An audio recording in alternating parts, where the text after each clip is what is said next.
他2024年7月，当时他在宾州的巴特勒被暗杀那一次其实那时候虽然还在选举过程里头，其实那时候就会有出现一个东西说，川普是不是上帝的这个天选之人？他越来越相信这样的说法，乃至于后来一路最后赢取了选举。可是呢，他为什么会自我膨胀？我个人认为这个核心是他那一次逃过暗杀的劫难，他的那个最后其实有个自我的肯定，或自我觉得上帝是站在他这一边。但是这一次真的影响很多人哦。要知道，其实全世界其实天主教徒将近14亿人口哈。那其实对于他现在直指挑衅有关于这个上帝跟教宗的这个角色，这里头其实是一个深层次的东西，它就不只是政治价值。接下来看到是川普呢，现在自比他是耶稣哦。当然，这个言论一出啊，真的是惹怒了在共和党自己内部的这些保守派。现在呢，共和党内部的 MAGA 的铁粉是集体倒戈了，并且传出了许多是罢免川普的声浪，席卷到全美国。CIA 的前局长直接痛批川普，说他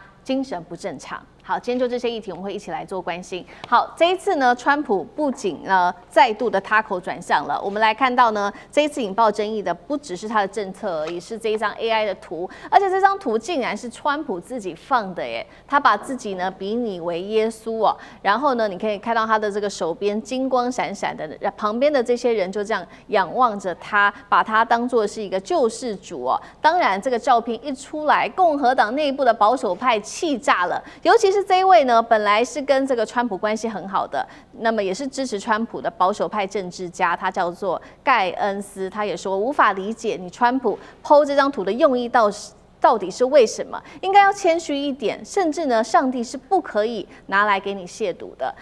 这样子的言论炸锅之后，川普呢是赶紧的 PO 完文之后，立刻把这一则贴文给撤掉。那还跟记者说呢，他以为这张照片里要呈现的这个呢不是耶稣，只是一位医生。他觉得他现在做的这些事情就跟医生一样，在照顾着老百姓。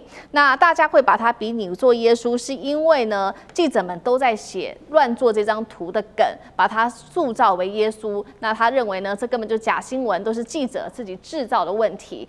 干哥怎么看？好。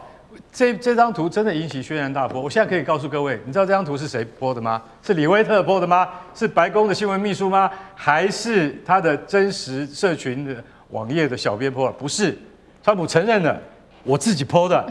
我半夜没事干的时候，我拿着手机自己 po 的。我从来没有看过一个总统，而且是美国总统哦，这么伟大的国家的总统，他竟然说是我自己 po 的。他一 po 上去的时候，因为这都是大家都看到，这个 AI 合成，对不对？他自比耶稣，可是自比耶稣是非常非常严重，应该说是很慎重的一件事情。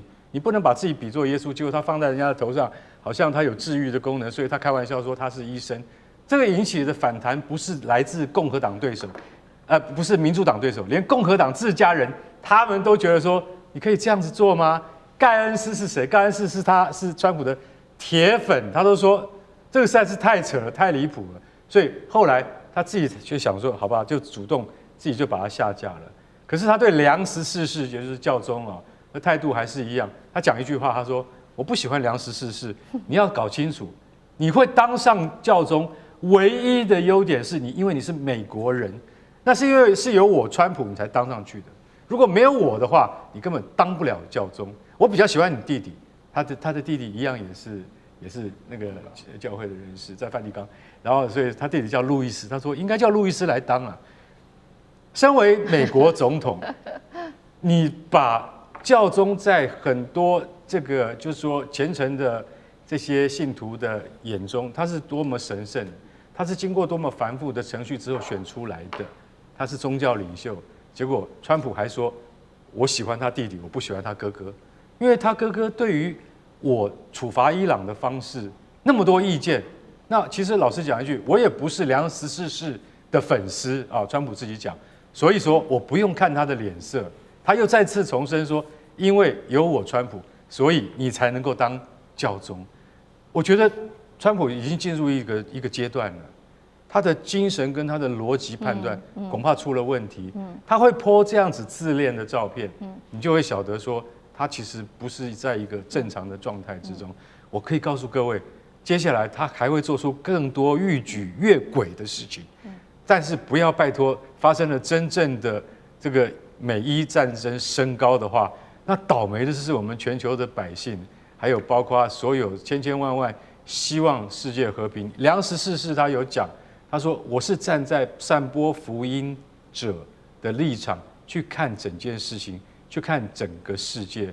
所以川普不喜欢我，我非常的遗憾，我也只能够接受。所以你就想说，两个人的格局完全不一样，我们再继续看下去吧。好，这已经变成是一个笑话了，是不是川普的压力太大了？现在精神上面真的出现问题呢？那刚刚干哥也特别提到他跟梁14世之间的这个冲突、这个对话啊，他还另外呛了教宗说呢，你不该认为伊朗永和是无所谓的，你也不应该批评美国总统，如果没有我，你也不会当选。就梁14世呢，就立刻反击说，我不害怕任何政府，也不会停止反对战争，因为教会就是要追求和平，反对战争。当然了，现在是美国他自己的盟友也开火了。意大利总理梅洛尼认为川普对教宗的言论是不可接受的。到底怎么回事？川普的状况，上次哥怎么看？我想你要研究川普这个精神的状况，我认为还是牵涉到他2024年7月，当时他在宾州的这个巴特勒被暗杀那一次哦，大家要记得吗？不是耳朵打过去吗？其实那时候虽然还在选举过程里头，其实那时候就会有出现一个东西说，川普是不是上帝的这个天选之人？当时其实美国舆论有很多讨论哦。虽然作为一个选举照是 chosen， 他说 chosen one， 他是被上帝选择的。而我都觉得在当时看起来，这个部分的概念对于川普一开始他可能还是惊吓的，但随着后来他越来越相信这样的说法，乃至后来一路最后赢取了选举。所以你要看川普的一个宗教信仰，他自己当然也是还是基督徒。可是呢，他为什么会自我膨胀？我认为这里头不只是一些政治思想，他一定有一些核心的东西。而我个人认为，这个核心是他那一次逃过暗杀的劫难，他的那个最后其实有个自我的肯定，或自我觉得上帝是站在他这一边的核心。我个人认为是这里。但是这一次真的影响很多人哦。要知道，其实全世界其实天主教徒不包括基督教是将近14亿人口哈。而在美国方面，其实天主教徒只有20%，7000万人。如果基督徒更多，美国基督徒大概是65%哈。那其实对于他现在直指挑衅有关于这个上帝跟教宗的这个角色，这里头其实是一个深层次的东西，它就不只是政治价值可以拿来衡量或美伊战争这个东西的角度。所以这个川普在这一波当中做的最影响，我认为深远，很多人会对他从根本性上造成很大的怀疑或者否定的话，可能就是这一次这个 AI 图，所以他也感受到了，所以通常他不带撤文的，他才会撤。当然，这次后面的影响性，包括从这里开始，就不得不说，这种对于所谓的美国核心的这种精神价值的这个坠落，除了这次在美伊战争体现到美国的军力、军权、美元的这个过去全球部分的价值标准，还有包括自己美国国内的这些动荡之外，我觉得大家已经陆陆续续感受到，美国方面包括一般民众那些，就是说开始川普让很多美国人自己都看衰美国自己，所以这些精神性或信仰性的东西一旦在出现的时候，对于社会的深层次的影响是有的。现在很多时候中国人大家学要 copy 中国过生活啊，很多就是包括抖音上面啊、小红书上面，很多美国人在做的事情。最近我们也注意到了，包括很多汽车产业的巨头，大家对于美国基建，包括对于他们自己的这个新能源汽车，很多产业上美国也开始失去信心了。因此，如果信仰价值受到冲撞跟崩溃的时候，会对于美国的国力衰退会更加一笔。好，所以呢，我们也持续看到，那现在到底最新川普的民调表现到底是怎么样呢？确实受到非常多的因素综合起来，《每日邮报》最新显示，支持率已经正式的降到只剩下43%了。民众最不满的2大议题就是通膨失控跟中东的战争政策导致的油价飙升跟通膨，实在让他们过得太苦了。CIA 的前局长在这时候也喊话说，有关于罢免总统的条款现在再次的被提出来，国会内部也开始酝酿了弹劾川普的声音。现在就是担心接下来的期中选举，一旦共和党失利，川普有可能被弹劾，甚至面临生死政治上的关卡吗？大使怎么看？他现在应该是一步一步走向被弹劾的路了，会越来越接近。因为美国弹劾的门槛非常高，因为在参议院，众议院是1/2就好了，20名通过就成案，参院是2/3，所以众院他只要掌握这个多数的话，掌握多数的话，他很快就可以把这些案子压下去。所以他的危险就是在期中选举了。期中选举他失掉，如果两院都失掉，那他就蛮危险的。众院失掉了，众院失守，他也很危险。而且这种弹劾案，其实美国常常在提啊，常常在提啊。这些议员几个人成案，他就提啦，那只是过不过、通不通得过的问题啊。所以就是说，川普他现在做的很多事，就不要太怎么讲，在这个怎么讲呢？就有一点太违背常理，太超过道德标准，然后呢，太令有争议性，比如说他的亲信炒股票啊，这些事，还有他的罗利岛，人家查的差不多了，他就把他的司法副长给他 fire 掉了，不照他的意销毁文件的话，就把他查。这个都是我自己干公务员这么多年，我只有一个信念，就是说，我认为。凡走过必留下痕迹，对，所以其实公务机关办事情的话，基本上很多都不是靠嘴巴的，都是要留住文字的。像我们这种受过训练的公务员，我们很多重要事我们都要写签呈的，这不是你一个人能够承担的，而且它基本上它就是一个集体决策过程。如果你是一个独裁者的话，你没有办法这种公务体系这种公务体系的做事，基本上就是集体负责任制，它一定要从下而上。那你如果从上而下的话，那基本上你自己就很容易违背法令，因为对于法令的细节最了解，通常是这个基层的承办公务员到科长，到这个副司长，他们从基层的，他不会做违法的事，那他也不会怎么讲呢？答应上面交办他违法的事，上面要交办他违法，他就留证据了，免得到时候将来东窗事发，他就都被牵涉进去。可是我看川普这种作为的话，在一个法治讲究行政法法治传统的美国来讲，川普有的时候不知道自己冒了多大的险，这个他就是一个他的问题了。他一旦一朝失势以后，所有的文件都在那个地方。像罗利岛，你看看这个案件还不是一个公法案件，是一个司法案件，基本上人家有几万页的资料啊，只要那些。这些所谓的治安单位一介入调查，所有都变成公文书了。公文书你就不能随便动，所以川普是非常危险，我认为他的作为非常危险。那这完全会在他败掉这个期中选举以后的危险。以前美国总统我们看就是说，他有期中选举，他丢掉一个院他就跛押了。就没有办法推动重大政策，因为重大政策基本上要有法律作为基础。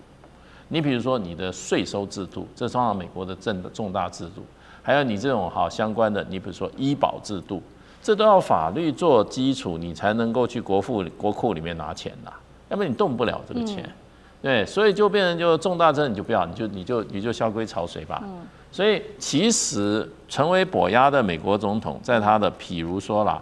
他这个期中选举失败以后是最危险的，对别的国家最危险，对美国最安全。为什么对国家？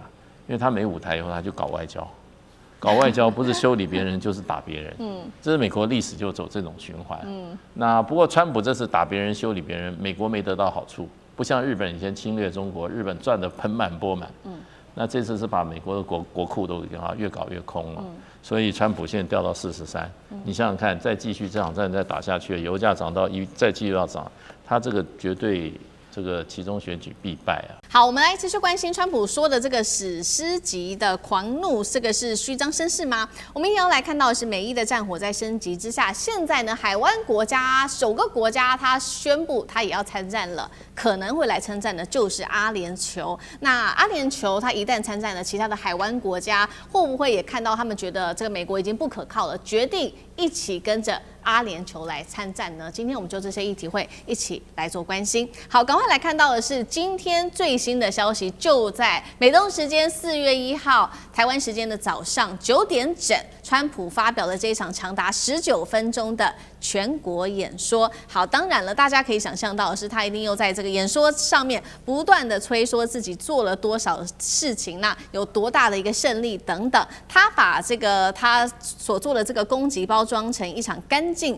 利落的闪电战，并且呢，他说接下来2到3周的时间，美军会对伊朗来展开极度猛烈的打击，要把伊朗打回到过去的石器时代。川普赶快也来看到，他列出了哪一些，他说都是自己所做出来的战果。首先他说，伊朗现在的海军已经灰飞烟灭了，空军也是废墟，国家领导层遭到歼灭，伊斯兰革命卫队指挥系统被瓦解，还有飞弹与无人机的能力已经大幅的削弱了。真的是这样吗？等一下我们会请来宾也来帮我们看一下他所说的战果到底达成了多少。立刻呢，我们看到路透社是直接打脸了美方哦，他说美国其实并没有单方面的碾压，反而呢看到的是伊斯兰革命卫队仍然持续在波湾跟以色列发动各种的攻击，以色列也针对德黑兰的政权据点持续的打击。他说双方啊现在仍然在持续的交火，这是来自于路透社最新的一个回应。那么《华尔街日报》也立刻揭露了，说川普啊在自家社群上面说呢，伊朗的新任领导已经提出停火，但是事实上这件事情也是假的。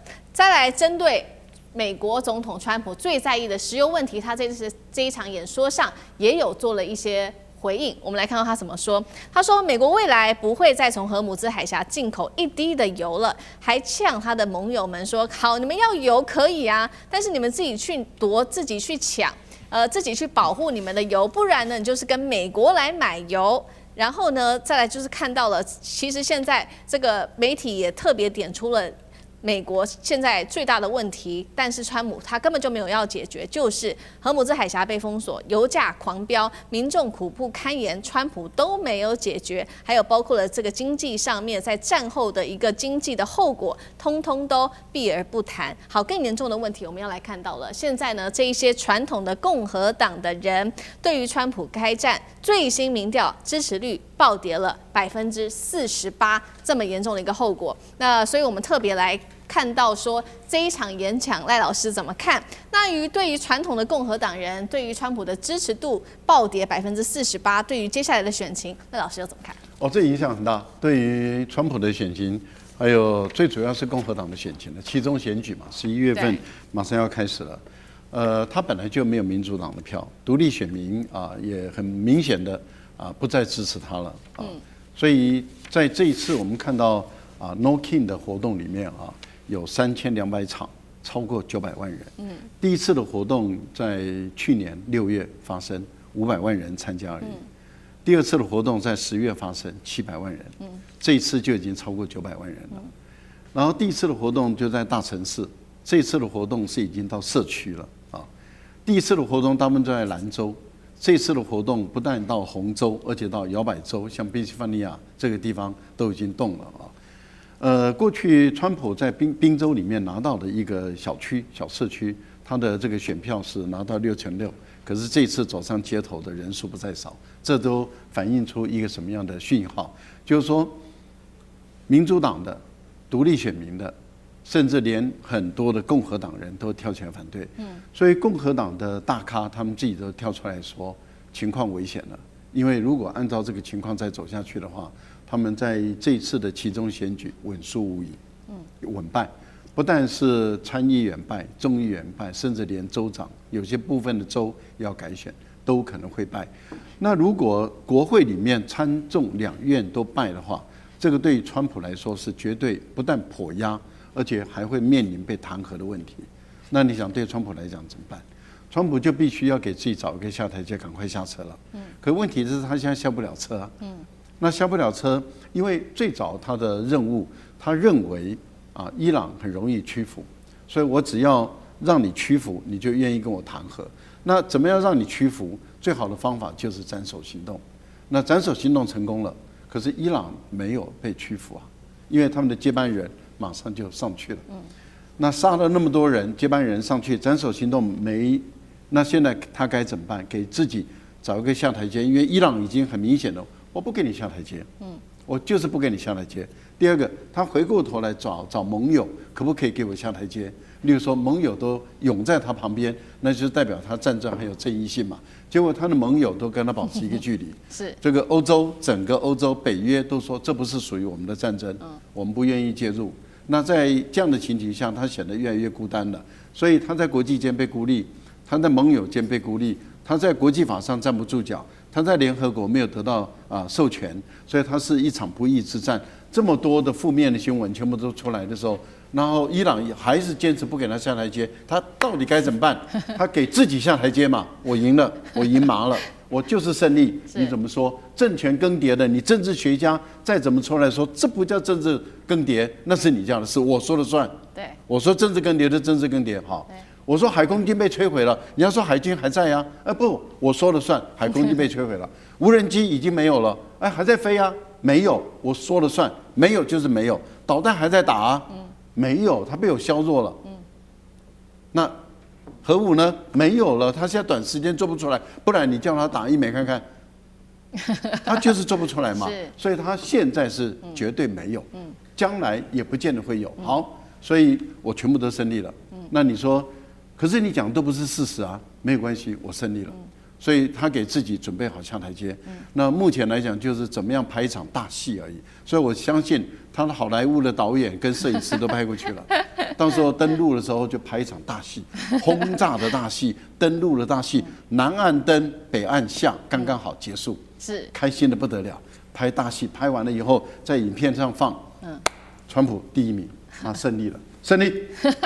好，川普他自导自演的自己拍的这场大戏，但是呢，现在看起来是不是如老师刚刚帮我们看到了嘛？这盟友不赏脸，尤其现在是在荷姆斯海峡的问题哦。川普还说呢，要这些盟友自己，你们要油的话，要么跟我们美国买，要不然自己去抢油好了。接下来怎么解决？宽哥怎么看？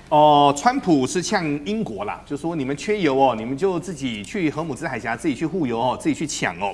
那我们要把这个大架构现在跟各位谈清楚哦。美国是全世界出口油最多的国家，但也是进口油最多的国家。那可能很多观众会说，奇怪了，他干嘛干这种事呢？这要谈论到政策的问题哦。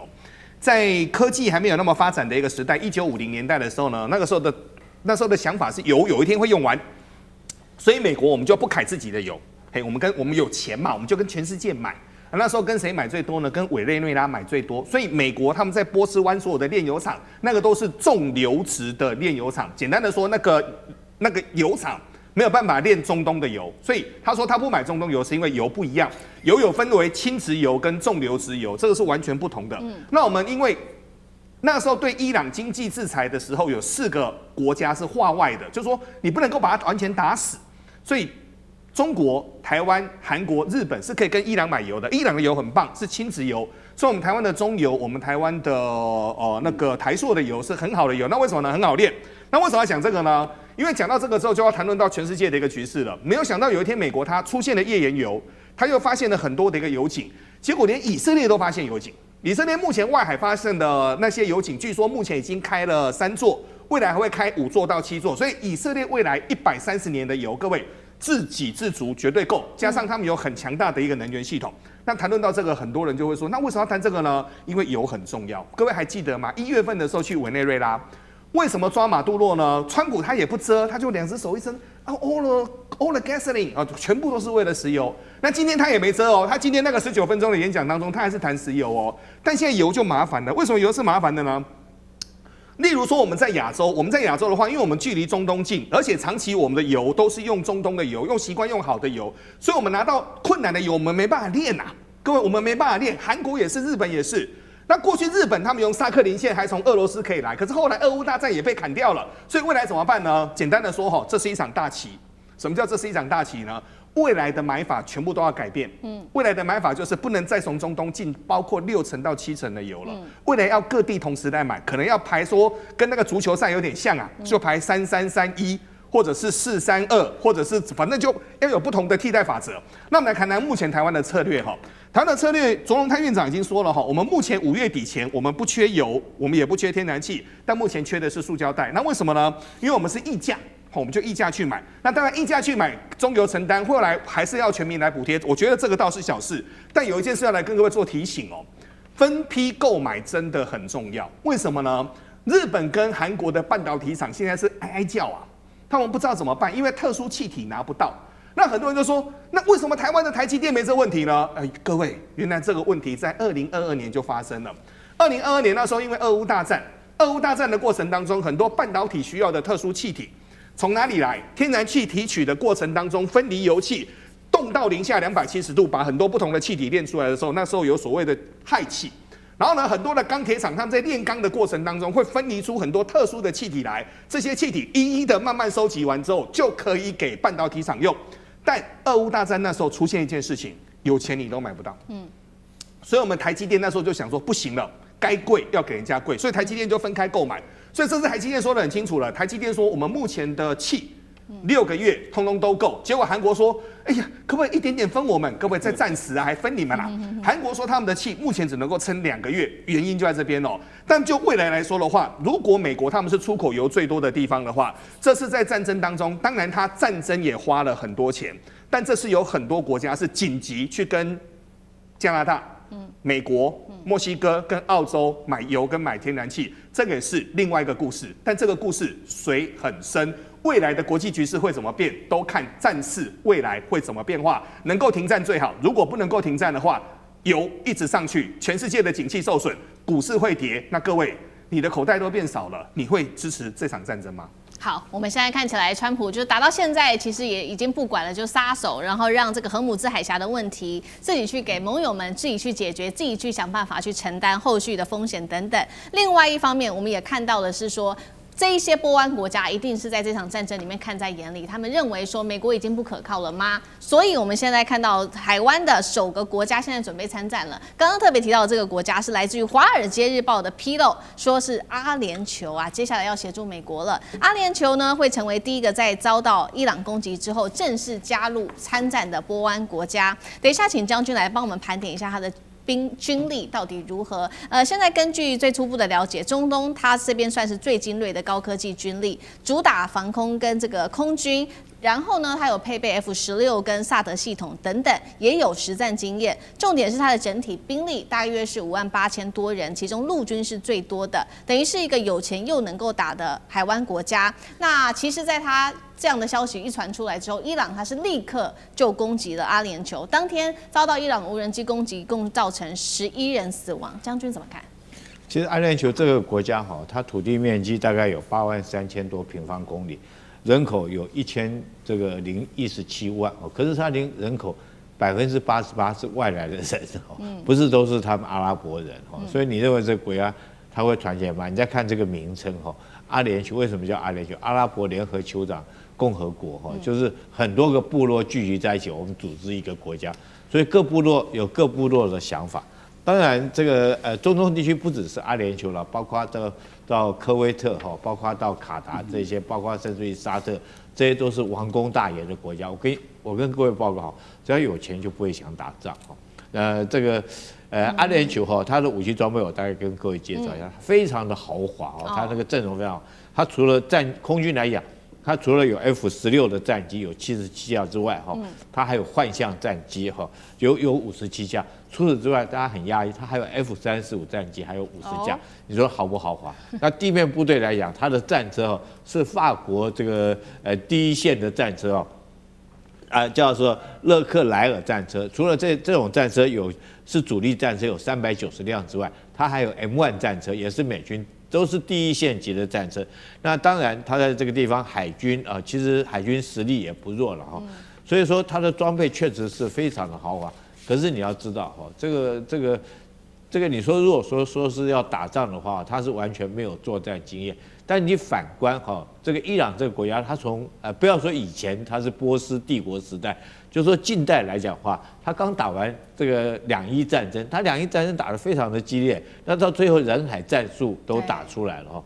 所以海湾国家不只是这个阿联酋哈，这个现在他出来讲说要协助美国参战，我觉得最大一个可能就是怕美国脱身走了，那没有关系，这个小弟我继续加入你的行列，继续来帮你打。这有一点像什么？就是有一只这个大狼狗带了一群吉娃娃哈，那大狼狗被打败以后，被咬伤以后，这个吉娃娃在后面帮忙这个呐喊哈，这个我来帮你打，我来帮你打。不是我瞧不起海湾这些国家，我跟各位讲哈，这个第一个我们讲这个海湾这些产油的国家，科威特，你知道那时候那一年伊拉克打他用了多少时间，就整个国家被伊拉克并吞掉吗？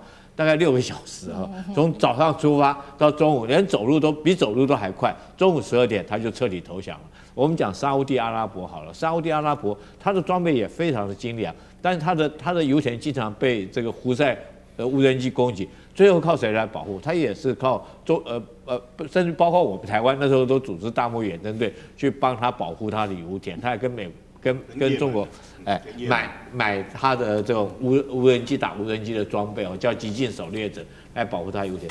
所以海湾这些国家，我觉得他如果说是要这次讲说阿联酋说要帮美国打仗哈，其实是要把美国拉在这个地方，你不要走，小弟我帮你撑腰，你不要怕，我继续帮你。但是那种场面确实是，如果说看在懂得军武的这种军事的这军迷眼中哈，真的是笑话一则。今天赶快来关心到中东的情势。现在伊朗的5座地下飞弹城正式的上线，今天会来看到它，包括它的这个飞弹，尼什跟加德尔都直指了以色列。那么我们也要关心到的是2月6号的这一场核谈判，美以之间的核谈判还能谈得下去吗？哈米尼现在赌了，说川普啊，他打不起的就是长期的战争。那么如果哈米尼下注川普无法挡的是长期战争的话，他能够撑住美以联手的打击吗？今天就这些议题，我们会一起来做关心。好，3个火线话题，今天请来宾帮我们做解答。来看到的是伊朗的5座地下飞弹城上线，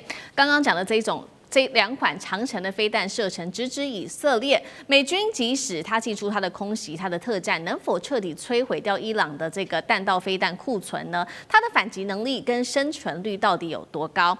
第二件事情来看到了，现在呢，哈米尼也正式的说了，弹道飞弹计划就是我们的红线，是没有办法妥协的。那这一场2月6号的核谈判还能谈出一个结果吗？最后来关心的是，哈米尼已经压住了川普不会打长期的抗战的，那么这个哈米尼可以靠他的这些飞弹的库存，再加上在中东各地的代理民兵网络来撑住来自于美国跟以色列的打击吗？今天就这些议题，我们会一起来做关心。好，在2月6号这一天，美国跟伊朗之间在阿曼正式的来谈有关于核协议这件事情了。但是呢，哈米尼有一件事情是说，我绝对不可能让步的。美国，你休想要让我让步，就是有关于弹道飞弹的计划。他说这个是伊朗的红线。那么弹道计划到底现在发展的多快速呢？根据了解，目前伊朗境内已经打造了5座的地下飞弹城，分别包括了在首都德黑兰的周边，那么还有其他的地区分布在东南西北等等各地，可以说这个全国性的火力网都已经排出来了。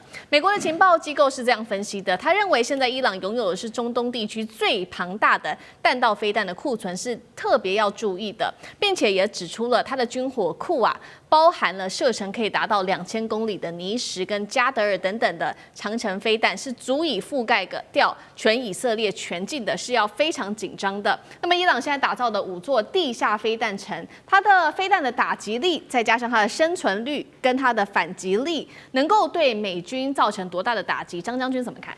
我认为这个要看战场存活率有多高，因为现在伊朗经过从去年2025年6月的5月重锤之后，伊朗一共有花了将近7个月的时间来整建它的相关的军事设施。这个7个月时间，我认为相对有限。那现在就是伊朗在做的，为什么要变成这个弹道飞弹地下化呢？就是为了战力防护、战力保存。那它能够达到什么样的效果？我认为这7个月还是不够的。是有局部的效果，但是并没有全面的效果，所以我认为是时间受限。但是如果能够给伊朗再给他1年，我认为这个弹道飞弹的地下武器库那就可以达到他真的战略的能力。那我认为现在只有战术的能力，还没有到达战略的层级。第二个，现在伊朗它是分散屯储，他们并没有集中弹道飞弹屯储在一个地方。所以也会造成美国或以色列要对伊朗实施反制作战，会有这方面的困难度，并没有办法完全歼灭伊朗的弹道飞弹。那这是伊朗之利，所以伊朗它是有利有弊的。第三，我认为伊朗目前最欠缺的是空优，因为伊朗的空军是最弱。那空军既然弱，战机既然是没有办法来升空迎战的话，那就要靠地对空飞弹。那地对空飞弹现在伊朗它的数量相对有限，伊朗的全境它的面积那么的广，它没有办法就全面的防守，只能重点要域的防守。它只能部署，并没有办法全部部署，只能重点防守。那这样子的话，在美国跟以色列、摩萨德还有 CIA 这方面的情报收集，它可以找到这伊朗的防空飞弹还有关通系统的部署所在，在第一时间可能就会给予摧毁。那我们现在反过来看美军，那美军怎么用呢？我认为美军会用大量的精准制导武器。那精准制导对它的这些我们知道的地下的这弹道飞弹的这个库存的地方，以及防空飞弹或者是关通系统做摧毁。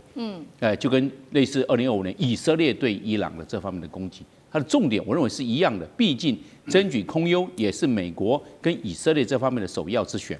那第二个呢，我认为禽兽能力，伊朗的部署在美国的人造卫星还有它的这些高空无人侦察机这方面的搜寻之外，再加上以色列内建布置在伊朗境内的这些情报人员，它可以精准的标定需要攻击、需要反制的这些位置，所以变成美国跟以色列因为情报优先，而在战争上、在作战能力上，也就提升了它的精准的度。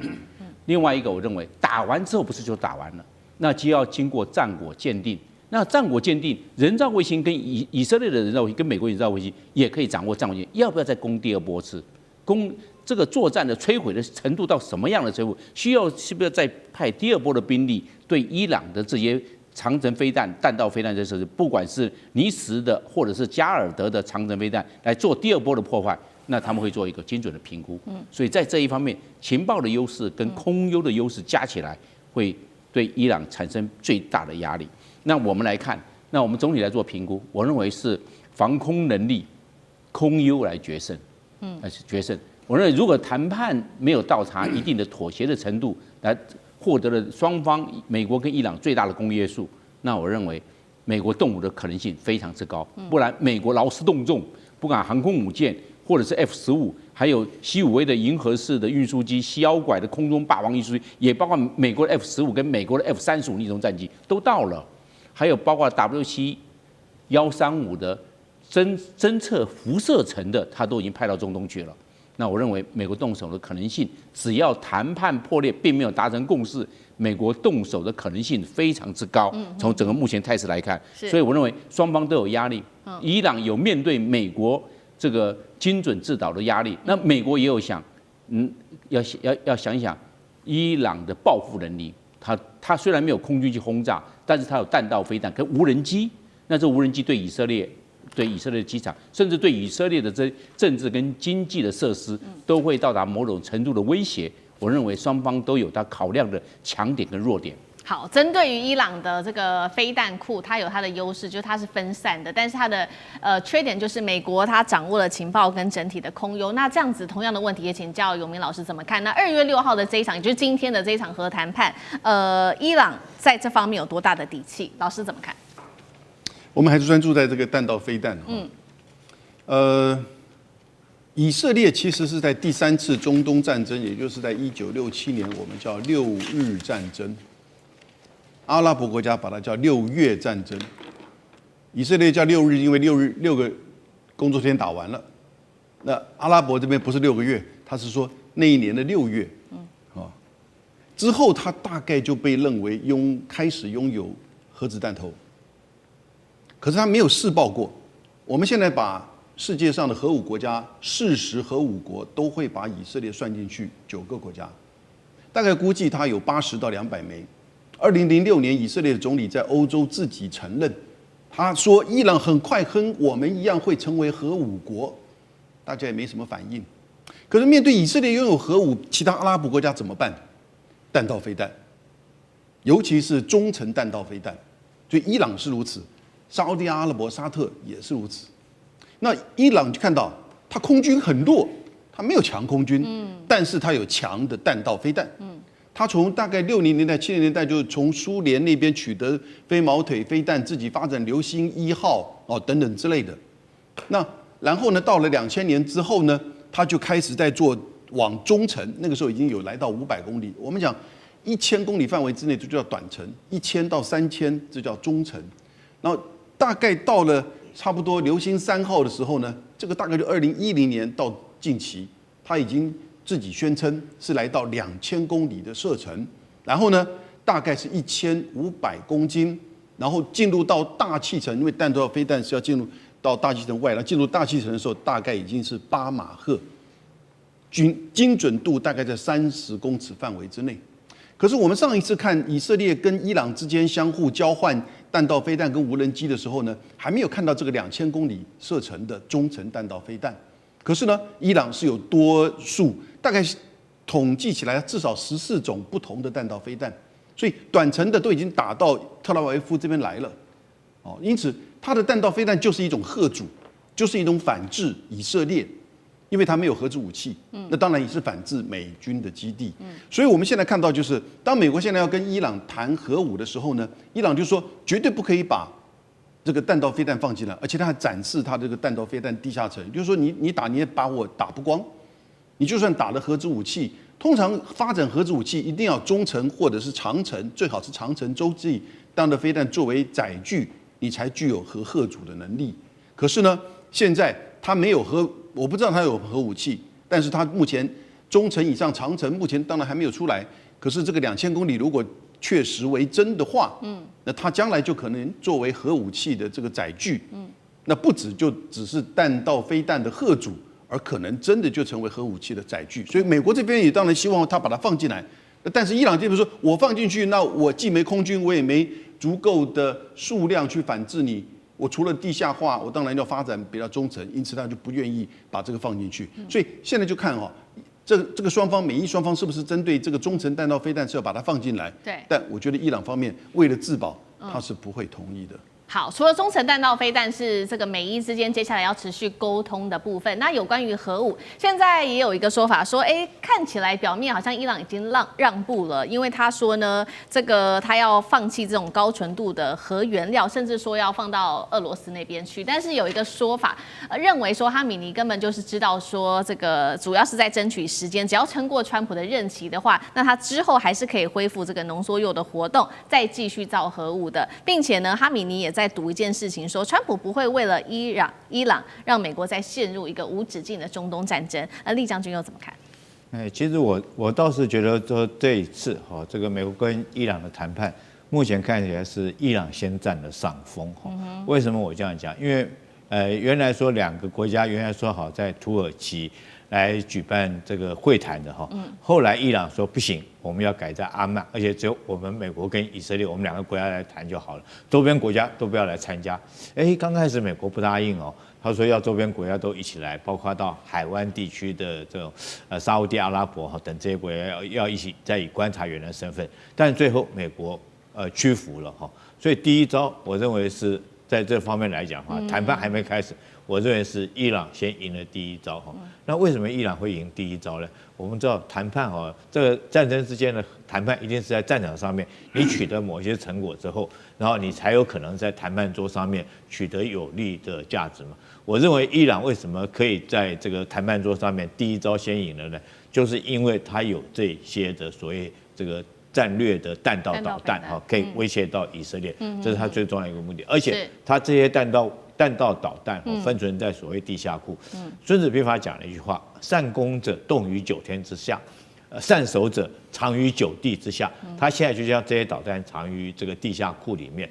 那美军打得到打不到？其实去年美军已经证明了他打不到他打浓缩铀用了7架的 B2 轰炸机，每一架 B2 轰炸机带了2枚的这个 GBU-57的钻地弹那个很大的，可以打穿钢筋混凝土60公尺深的，他也没打到浓缩铀核设施啊。那你说这个时候他怎么可能对那么多个目标来实施钻地的攻击？美国的这种 GBU-57的这个钻地弹，目前它原来只生产了20枚，上次用掉14枚，剩下6枚。所以我觉得这个你要动它这个地下弹道层是动不到的。另外来讲的话，孙子兵法有讲一句话，叫做兵贵拙树，未读9之未读巧之久矣，就是做这样讲究兵贵胜，我只要打完胜仗就好了，我就要用最笨的方法，可是我能够在最短的时间取得胜利，这是最重要的。不是像是在变魔术一样变来变去，好像玩花销一样搞很久。搞很久，你的后勤资源什么就一定付出很庞的代价。我们以美军来举例来讲，去年他打这个12天的这种以伊的战争，他进去1天就出来了哈，就轰炸完以后他就出来，他没有在那边多停留1刻，就打个卡就快闪。那委内瑞拉他是不是也是1天快闪？对。但是他在那边耗很久的战争，我们看到就是阿富汗战争，到最后他花了好几百亿的美金丢在那边，跟打水漂一样，最后还是兵老尸疲哈，最后回来。所以我认为这次啊，这个哈米尼他不是压住，他根本就是这个吃定你美国哈，不敢在这边打长期的战争，也没有这能力攻击掉他所有的导弹库，你根本就打不掉。所以我认为在这一局哈，谈判还没开始，我认为伊朗先赢了第一步。